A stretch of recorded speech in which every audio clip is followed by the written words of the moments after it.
Hello, what's up guys? Kembali lagi bersama gue Dev di rekap film horor ala Antik Film. Pada kesempatan kali ini, gue ingin mereview film horor berjudul 1922, di mana film ini akan menceritakan kisah seorang pria yang menyesal setelah melakukan perbuatan keji kepada keluarganya sendiri, yang dilakukannya hanya karena ingin mempertahankan tanah warisan mertuanya. Perbuatan keji apa sih yang dilakukan pria ini? Tentu tidak seru dong kalau saya kasih tahu di awal. Maka tanpa berlama-lama lagi, mari kita mulai saja. Ini dia 1922. Cerita dibuka dengan memperlihatkan seorang pria tua bernama Wilfred yang menulis sepucuk surat di kamar hotelnya yang berada di kota Omaha, di mana surat itu berisi tentang penyesalan atas apa yang telah ia lakukan. My name is Wilfred, and this is my confession. Dan film pun baru dimulai. Kembali ke 7 tahun sebelumnya, tepatnya di tahun 1922, ketika Wilfred yang masih cukup gagah hidup di pedesaan yang aman dan damai. Will hidup sehari-hari sebagai seorang petani dari ladang 180 hektar milik mertuanya, yaitu ayah dari istrinya yang bernama Arlette. Sebagai seorang pria, Will sangat bangga akan ladang yang ia miliki bersama istrinya, sekaligus bangga memiliki anak laki-laki bernama Henry yang kelak akan menjadi penerusnya. A man's pride was a man's land, and so was his son. Namun ternyata masalah mulai muncul. Sang istri yaitu Arlette tidak memiliki pemikiran yang sama dengan Will. Arlette sebagai pemilik sah atas ladang tersebut berniat menjual ladangnya dan pindah ke daerah perkotaan. So what do you propose we do with all this money and no land? We could move to Omaha. Our cities are for fools. Hingga keesokan paginya, mereka pun terlibat adu mulut. Life is rarely fair, Wilf. Will yang sangat ingin mempertahankan ladangnya menawarkan berbagai cara agar Arlette mau menjual ladangnya kepada Will. You let me buy that land from you. It'll take to be over a period of time. Namun, Arlette pun kekeh ingin menjual ladang itu kepada orang lain yang jelas mampu membayarnya. Tharringtons will buy it outright. Anyway, I've had an idea of my own. Di malam harinya, Will yang tidak senang dengan keputusan Arlette pun perlahan-lahan mulai membenci Arlette. And yet something held me back. I had come to hate her. Keesokan harinya, Will mengatakan jika ia akan melakukan berbagai cara agar Arlette tidak menjual ladangnya. The Tharringtons will bring the fight to you, Wilf. Setelahnya, di ruang bawah tanah, Will tidak sengaja menemui Henry yang ternyata sedang bersama gebetannya yaitu Shannon. Shannon. Mr. James, see you tomorrow.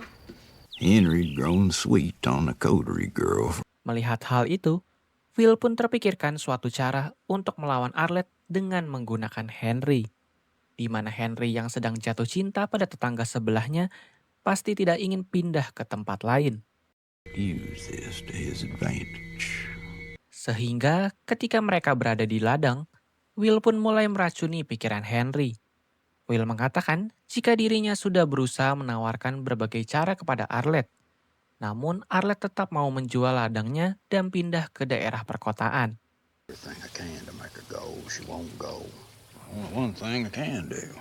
Will yang tahu Henry sedang kasmaran pun mengatakan jika Henry tetap bisa hidup nyaman di sini walaupun sang ibu tidak ada. If she was gone, everything would be the way it was. We live here peacefully. Sehingga saat makan malam, Henry pun mengatakan jika Arlette pergi, ia akan tetap di sini bersama Will. Yang akhirnya, perkataan itu membuat Arlette sangat emosi. Beberapa hari kemudian, Will mengatakan jika ia dan Henry sudah memikirkan matang-matang dan mereka pun setuju untuk pergi ke kota. And Henry talked you into this? And you're not fooling? At long last! Arlette yang mendengar hal itu pun langsung kegirangan tak terkendali. Hingga saat malam semakin larut, Arlette yang kebanyakan minum pun mulai mengatakan hal yang tidak-tidak tentang Sharon. Yang akhirnya semua itu membuat Henry sangat emosi.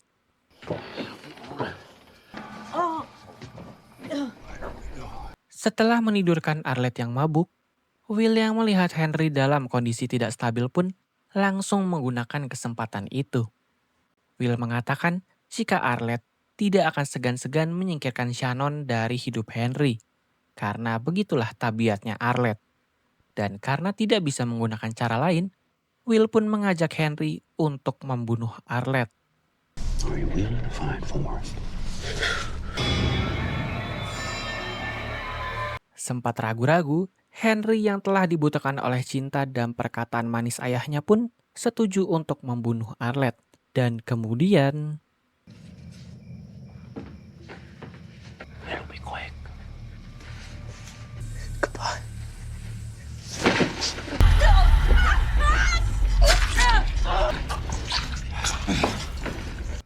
In 1922, I murdered my wife.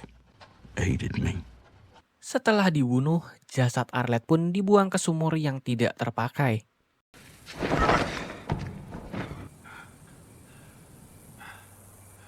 Tapi keesokan paginya, saat Will ingin mengecek jasad Arlette, tiba-tiba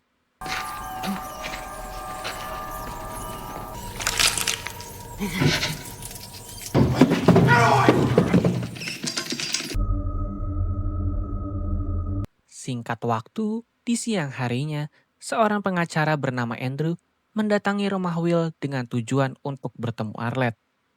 Namun, Will pun mengatakan jika Arlette sudah melarikan diri. Did a midnight flit, whatever you want to call it. Will menegaskan jika Arlette sepertinya sudah muak dengan dirinya dan anaknya sendiri, sehingga ia pun pergi tanpa berpamitan. Andrew pun curiga dengan perkataan Will yang menurut Andrew perkataannya tidak masuk akal. Di mana Arlette sendiri telah meminta bantuan Andrew untuk menyelesaikan permasalahan jual beli ladang tersebut. Sehingga Will yang melihat Andrew mencoba memaksa masuk ke rumah pun segera memanggil Henry untuk menjelaskan. Henry pun mendukung apa yang dikatakan ayahnya sehingga Andrew tidak memiliki celah untuk melawan Will. I'll tell this man, where is your mama? She was gone, packed and gone. Is that the truth, son? Yes, sir. This isn't finished. Setelah Andrew pergi, mereka pun langsung mencari cara untuk menutup mayat Arlette. Will pun membawa seekor sapi dan menjebloskannya ke dalam sumur. Come on. Pa, be careful, Pa. Setelah itu, mereka pun menimbun sapi itu dengan tanah.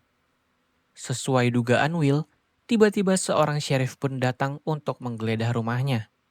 Dia adalah Sheriff Jones yang mendapatkan laporan dari Andrew atas kecurigaannya terhadap Will. Said you either let me look around or you wouldn't. Didn't let him in the house because I took against him. Namun, Will yang sudah well prepared pun mengizinkan Jones untuk menggeledah rumahnya. A lot of duds. Yeah, and she only took the one she liked the best. She did take a good jury, and Well, I suppose she would, wouldn't she? Seems to be a pair of women's shoes under there. Ran away barefooty, do you? I think she took a canvas shoes. Selesai menggeledah, Jones pun tidak menemukan bukti kejahatan apapun. Jones pun tidak curiga lagi dan segera meninggalkan rumah Will. And Shannon Coterie was the reason why. Singkat cerita, Sharon pun datang ke rumah Will untuk membuatkan mereka makanan. Sambil menyiapkan makanan, Sharon pun bertanya pada Will tentang sikap Henry beberapa hari belakangan.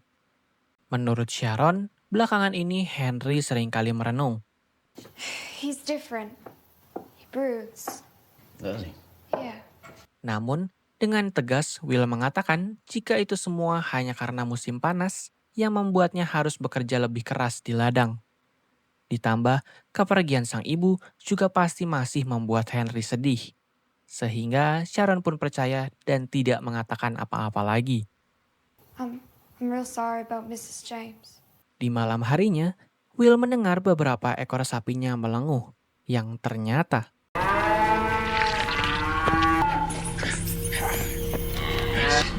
Oh.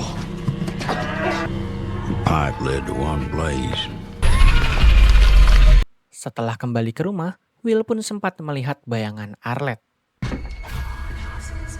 Pa, what happened? Back to bed, Hank. Dan di tengah kesibukannya, Will pun dikejutkan dengan berita buruk yang dibawa Henry, di mana Henry yang masih 15 tahun berhasil membuat sebuah janin muncul di perut Shannon. I got no money to give you a start, you understand? If you hadn't been such a bugger about the 100 acres, there'd be plenty. To keep your willy in your pants. You should have filed it. Money fixes everything. Akhirnya, tidak lama kemudian, ayah dari Shannon yang bernama Halan pun mendatangi Will untuk meminta pertanggungjawaban. $50, but you better get it on 75. Got my land. Got my house. Well, you'd better find it. Setelah perdebatan yang cukup panjang, Halan pun memberitahu Will bahwa ia akan membawa Shannon ke rumah Katolik dan menyuruhnya tinggal di sana selama beberapa bulan. Hingga nantinya ketika Shannon melahirkan, anak itu akan segera diberikan kepada orang lain untuk diadopsi.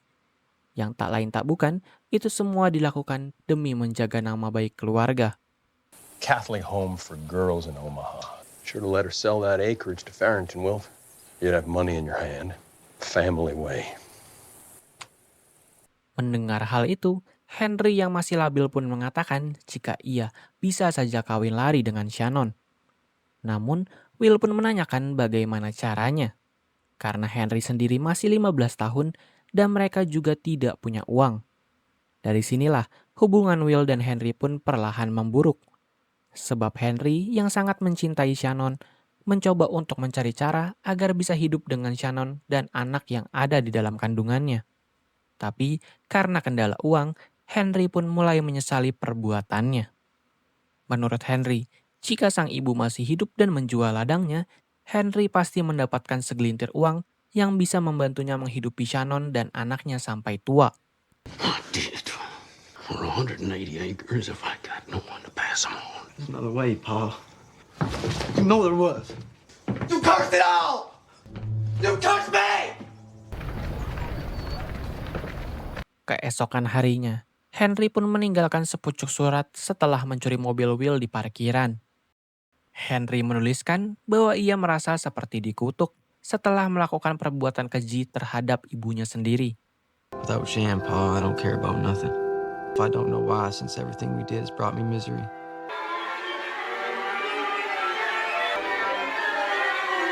Dan di malam harinya, Will yang sendirian pun mulai merasakan hal-hal aneh.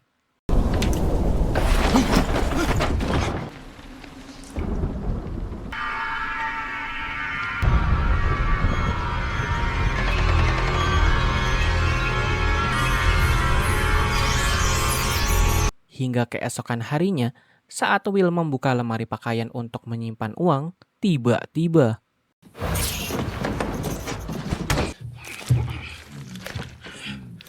tangan Will pun terluka akibat gigitan tikus itu.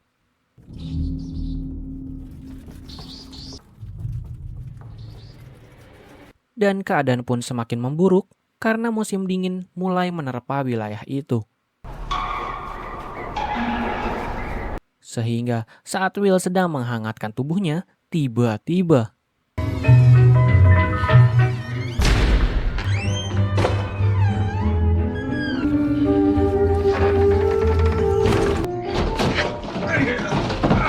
betapa terkejutnya Will saat melihat Arlette yang sudah mati kembali berjalan dengan tikus-tikus got di sekelilingnya.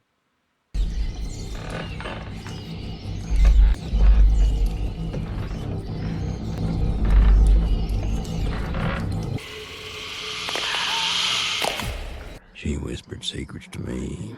Dan cerita pun akan berpindah dengan memperlihatkan Henry yang membawa Sharon melarikan diri dari rumah Katolik. Dan ternyata, demi bisa memenuhi kebutuhannya bersama Sharon, Henry pun menghalalkan segala cara, dari mencuri, merampok, membunuh, mengkudeta, dan lain-lainnya. Hingga di suatu hari, Henry yang melakukan kegaduhan di suatu toko ditembak oleh salah satu penjaga toko yang bersenjata. Namun ternyata, tembakan itu melesat ke perut Shannon yang membuat Shannon terluka parah dan akhirnya meninggal dunia. Setelah melihat Shannon meninggal, Henry pun memutuskan untuk bunuh diri. Beruntung, Sheriff Jones menemukan Will tepat waktu, sehingga Will pun masih bisa diselamatkan dengan mengamputasi tangannya.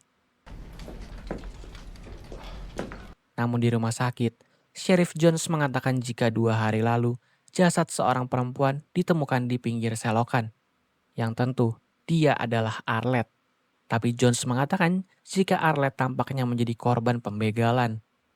She was robbed on the road, killed her, and robbed her of her money and her jewelry. Will yang tahu kejadian sebenarnya pun hanya terdiam. Dan setelah waktu yang cukup lama, jasad Henry pun berhasil ditemukan. Pengurus pemakaman pun mengatakan jika mayat Henry dan Shannon sudah dimakan tikus-tikus sebelum ditemukan. Will yang sangat sedih pun meminta pengurus itu membersihkan tubuh Henry dan memberikannya peti terbaik.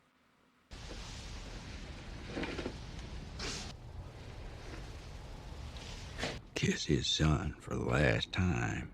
Saat khotbah pemakaman Henry, tidak ada satupun orang yang datang kecuali Will dan ibunya.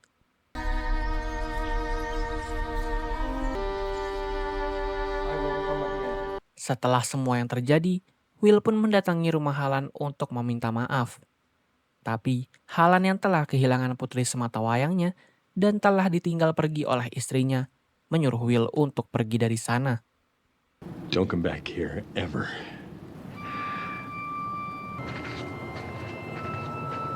Singkat waktu, Will pun akhirnya meninggalkan rumah dan ladangnya setelah pabrik pemotongan B2 memaksanya untuk menjual tempatnya. Sehingga Will pun pergi ke kota Omaha dan bekerja sebagai pallet mover. Of course. I went to Omaha, city of fools. Tapi dimanapun Will berada, ia seperti diikuti oleh tikus-tikus. Dan di masa sekarang, Will pun melihat bagaimana kamar hotelnya sudah dipenuhi dengan tikus yang berkeliaran. Sambil menulis sepucuk surat, Will pun mengingat kata-kata Henry beberapa tahun lalu. Henry was right. There always is. Dan tidak lama kemudian, mereka pun akhirnya menjemput Will. Dan itulah ending dari film 1922. Jadi inti dari film ini, Wilfred membunuh Arlette agar bisa mempertahankan tanahnya dan tetap bersama anaknya yaitu Henry. Tapi ironisnya, karena pembunuhan itu, kutukan justru menimpa dan mengikuti Will hingga Will kehilangan semuanya. Pesan yang ingin disampaikan film ini adalah tidak ada yang namanya kebahagiaan di atas penderitaan orang lain. Apa yang kamu dapatkan dengan cara jahat, pada akhirnya akan hilang dengan cara yang sangat menyakitkan. So, gue Dev dari Antik Film pamit undur diri. See you on next video and bye-bye guys.